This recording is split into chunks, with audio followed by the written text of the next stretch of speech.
જરી ધ્યાન વધારે રાખશું ભાઈ. આવું હોવા છતાં કેમ પ્રગટ થતો નથી અને પ્રગટ કેમ થાય છે કે સામાન્ય જ્ઞાનનો આવિર્ભાવ. એ શું કે છે? ત્રિકાળી જ્ઞાયક ભાવ જે સામાન છે, ત્રિકાળી જે જ્ઞાયક ભાવ જે સામાન છે એનો આવિર્ભાવ એટલે પ્રગટવું. એ ત્રિકાળી છે એનું પ્રગટવું કે ન પ્રગટવું છે નહીં, પણ અહીંયા જેને જે ત્રિકાળી વસ્તુ છે તેનો અનુભવ થાય, તેથી તેને જ્ઞાયકનો અનુભવ થયો એમ કહેવામાં આવે. એ સામાન્ય જ્ઞાનનો આવિર્ભાવ. એટલે જે જ્ઞાન સામાન્ય ત્રિકાળી છે, ધ્રુવ જેમાં મતિ શુદ્ધ અવધિ આદિના ભેદો નથી, એકનું જ્ઞાન મૂર્તિ પ્રભુ અંદર છે ધ્રુવ. એ જ્ઞાનનો જે અનુભવ એ સામાન્ય જ્ઞાનનો આવિર્ભાવ. એ જ્ઞાન સામાન્ય એટલે ત્રિકાળ, એની દ્રષ્ટિ થતા તે સામાન્ય જ્ઞાનનું પર્યાયમાં અનુભવ થવો તે સામાન્ય જ્ઞાનનો આવિર્ભાવ. સામાન્ય આવિર્ભાવ થતો નથી, સામાન્ય તો ત્રિકાળ રહે છે. સમજાય છે કાંઈ? પણ સામાન્ય તરફનું લક્ષ્ય કરીને જે અનુભવ થયો તેને સામાન્ય જ્ઞાન કહેવામાં આવે છે. ફરીને સામાન્ય જ્ઞાનનો આવિર્ભાવ. સામાન્ય એટલે ત્રિકાળી જ્ઞાયક ભાવ જે અબજ સ્પર્શાદિ કયો, એની દ્રષ્ટિ આપતા એ છે તો ત્રિકાળી પ્રગટ સુપર, પણ એને અનુભવ કર્યો ત્યારે તેને પ્રગટ દેખાવામાં આવ્યો, તેથી તેને જ્ઞાયક ભાવ પ્રગટ થયો, આવિર્ભાવ થયો, બહાર આવ્યો, ખ્યાલમાં આવ્યો એમ કહેવામાં આવે છે.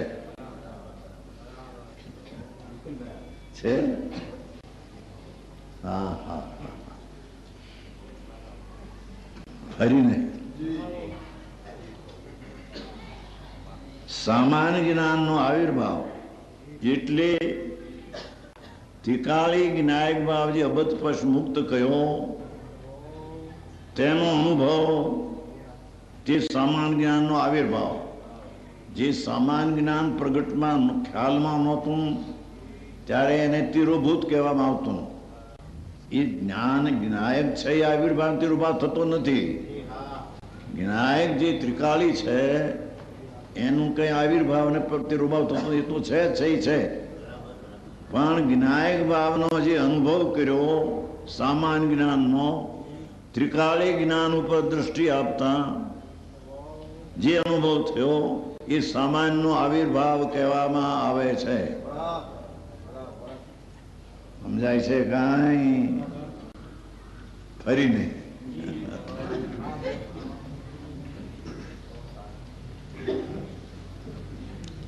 સમાન જ્ઞાનનો આવિર્ભાવ એટલે કે જે પહેલું અબધસ્પર્શ જે કયો સામાન ગુણભેદ વિનાનો જે સામાન કયો જે વસ્તુ છે ત્રિકાળી દ્રવ્ય, ત્રિકાળી દ્રવ્ય એ દ્રવ્યનો અનુભવ એ સામાનનો આવિર્ભાવ નામ સામાન પ્રગટ્યું એમ કહેવામાં.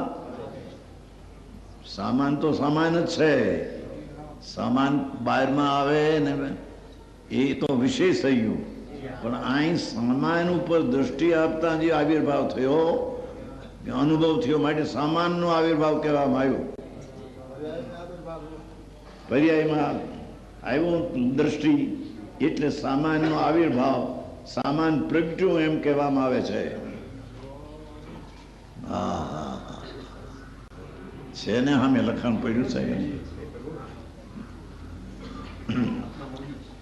સામાન જ્ઞાનનો પ્રગટપણું એટલે કે ત્રિકાળી જ્ઞાન સ્વભાવ તેની દ્રષ્ટિ આપતા તે જ્ઞાયક ભાવ જણાણો, તેથી તે જ્ઞાયક ભાવ પ્રગટ થયો એમ કહેવામાં આવે છે. હા હા, ધનાજી છે ગાથા ઝીણી છે પ્રભુ. 15મી ગાથા તમે લખેલી છે બધા, જ્યાં ત્યાં એમ પાનું હોંદગઢ આવ્યું હતું કે આવું આવું વાંચું. 15માં તો આ છે. 15 વલું નથી, આ એમાં હોલ વલું છે. 15મી ગાથામાં હોળ વલાની વાત છે. હોળ વલું એટલે ત્રિકાળ નિત્યાનંદ પ્રભુ છે છે છે છે છે છે છે છે છે જેમાં પર્યાયનો પણ ભેદ નથી. એવો જે ભગવાન જ્ઞાયક ભાવ, ધ્રુવ ભાવ, નિત્ય ભાવ, સચ્ચિદાનંદ પ્રભુ ધ્રુવ ભાવ, એનું લક્ષ્ય કરતા જ્ઞાનમાં અનુભવમાં જે આવે તેથી તે સામાન્ય પ્રગટ્યું છે, સામાન્યનો આવિર્ભાવ થયો છે એમ કહેવામાં આવે છે. હા હા હા, એક બોલ જ આકરો છે. હે હા હા, બાપુ એ વાત સાંભળવા કાને પડે એ ભાગ્યવાન છે. એ તો આ તો 3 લોકના નાથની વાણી છે. જિનેશ્વર દેવ સર્વજ્ઞ ભગવાન, એના મુખમાંથી દિવધની નીકળી. એ કુંકુંદાચાર્ય ત્યાં ગયા હતા, 8 દિવસ રહ્યા હતા. સંત હતા, અનુભવી હતા, ચારિત્રવંત હતા, છતાં ત્યાં 8 દિવસ રહીને જ્ઞાનની નિર્મળતા ઘણી પ્રગટ થઈ. એ આવીને આ શાસ્ત્ર બનાવ્યું. મૂળ ગાથા તો એની છે ને, એના એ ગાથાની ટીકા. એના પછી 1000 વર્ષ પછી અમૃતચંદ્રાચાર્ય થયા, એમને આ ટીકા બનાવી. જેમ તીર્થંકરનું ભાવનો ગંધર જેમ રચના કરે એમ કુંદકુંદાચારના ભાવની અમૃતચંદ્રાચાર્ય રચના કરી છે.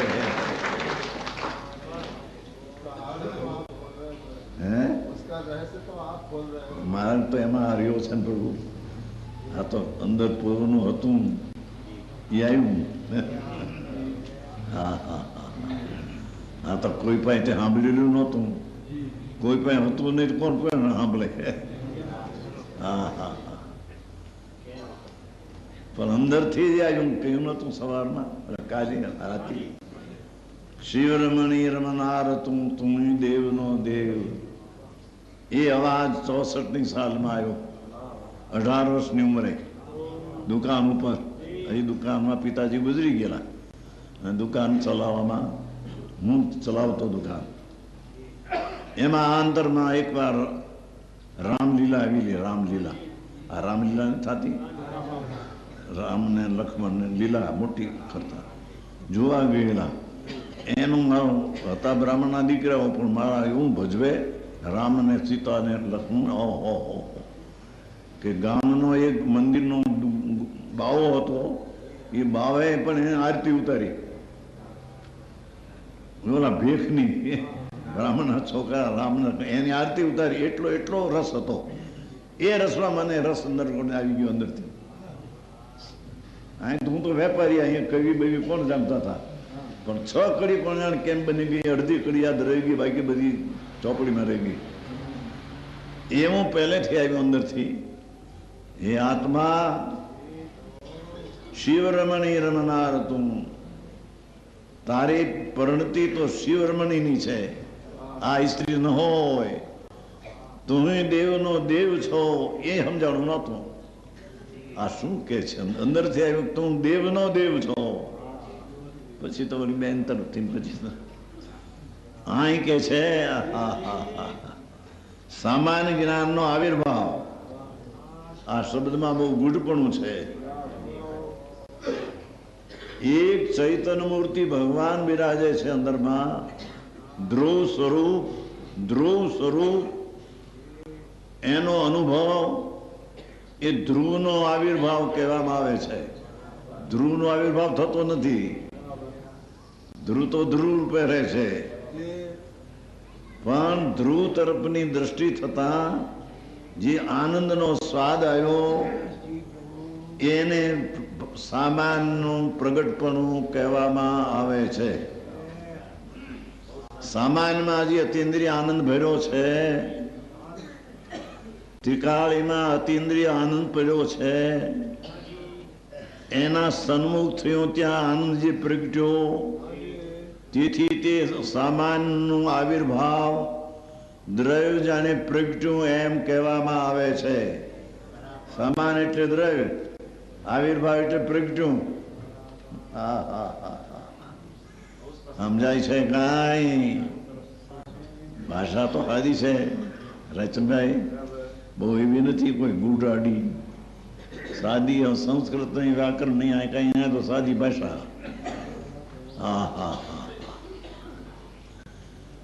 સામાનનો તિરોભાવ એક રૂપ વસ્તુ છે અંદર, બદપષ્ટ રહિત જે પાંચ બોલ કયા, એ પાંચ બોલ રૂપ એક સ્વરૂપ, તેની દ્રષ્ટિ થતા એ જ્ઞાયકનું ભાન થયું શુદ્ધ જ્ઞાનમાં, તો એ જ્ઞાયક ભાવ પ્રગટ્યો, એ સામાન ભાવ આવિર્ભાવ પ્રગટ્યો એમ કહેવામાં આવે છે.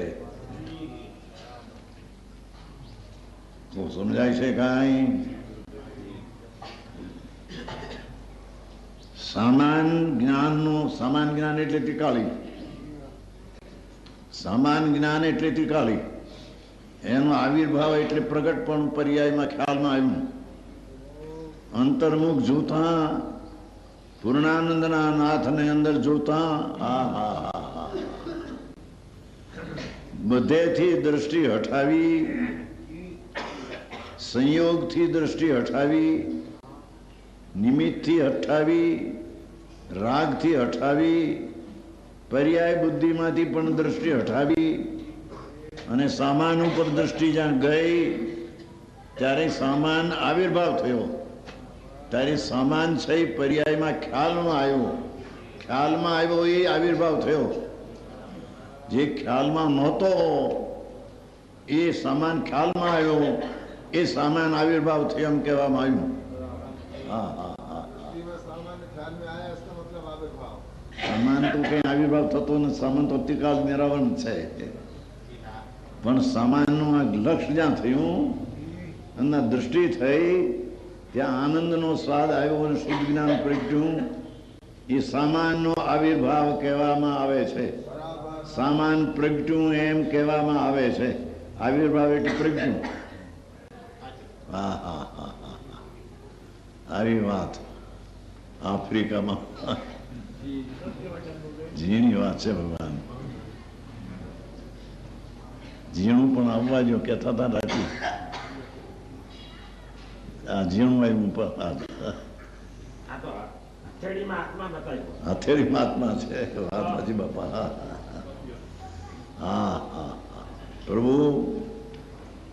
પ્રભુનો પુકાર છે કે પ્રભુ તારી પ્રભુતાથી ભરેલું પૂર્ણ તત્વ છે, એની તને દ્રષ્ટિ થાય ને ભાવ શુદ્ધ જ્ઞાન થાય ત્યારે તે સામાન ભાવ છે પ્રગટ્યો, ખ્યાલમાં આવ્યો, અનુભવમાં પર્યાય આવી, એટલે અહીંયા સામાન આવિર્ભાવ થયો એમ કહેવામાં આવે છે.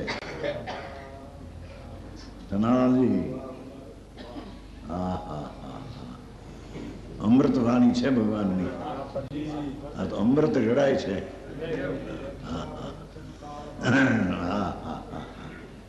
શ્રીમદ એક કહેતા હતા, જે સ્વરૂપ સમજ્યા વિના પાનો દુઃખ જન્મ,